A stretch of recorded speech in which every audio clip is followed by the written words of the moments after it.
And that is that I've found that there are three types of people in the bathroom who wash their hands three different ways, okay? And I want to share this with you guys because I need to get this off my chest a little bit.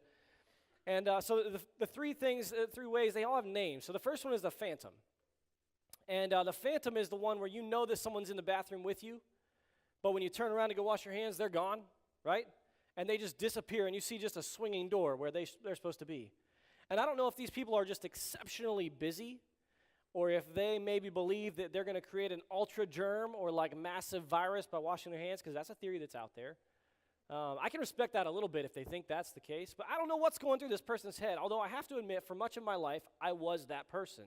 It's gross, and I'm sorry. It's not been in years, so if you shake my hand or shook it recently, we're good. But the phantom is just gone, right? And that's one style. The second style I've seen is kind of the social washer.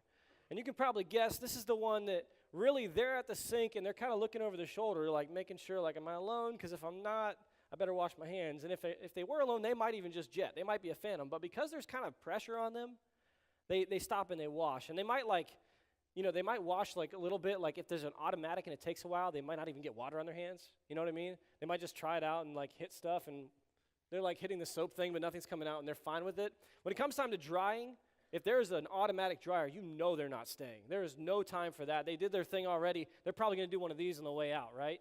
And this is a little bit better because at least they might have gotten a few drops splashed on them, you know? And it's the thought that counts in that situation, right? At least they're looking out for other people. But they know that there are people watching, so they're the social washer. And then there's a third kind. And I've been there too, by the way. I've been a social washer. This is the third kind, and this is where I rest in my life right now because I have kids. And kids are disgusting. And kids are carriers of every germ and virus known to man. And so I know right now that my kids, for the first 4 years of their life, their entire goal is to get me sick. So I am now the third one, and this is what I call the surgeon.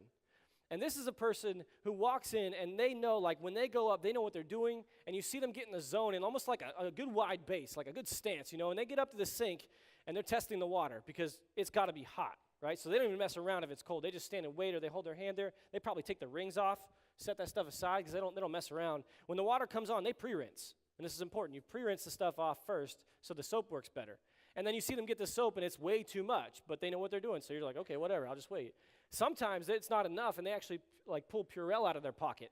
And they're like 99.9. That's what I'm after right now. So they're washing their hands, and they're washing, and they're washing, and they're washing, and they're washing, and you're like, what is happening? And you think maybe this person is actually a surgeon. Like they're actually about to scrub in and go save someone's life, and maybe that's why they're doing this. They're doing the nail thing. You see on TV, right? They do the nail thing. They're crazy about this, right? And when it comes time to drying, they're going to get spick and span, and probably they're not even going to stop there. They're actually going to dry the sink and counter. And then you're going to come next, and you're like, I'm just going to get that dirty, but whatever. I'm not getting in your way, right? Because they know what they're doing.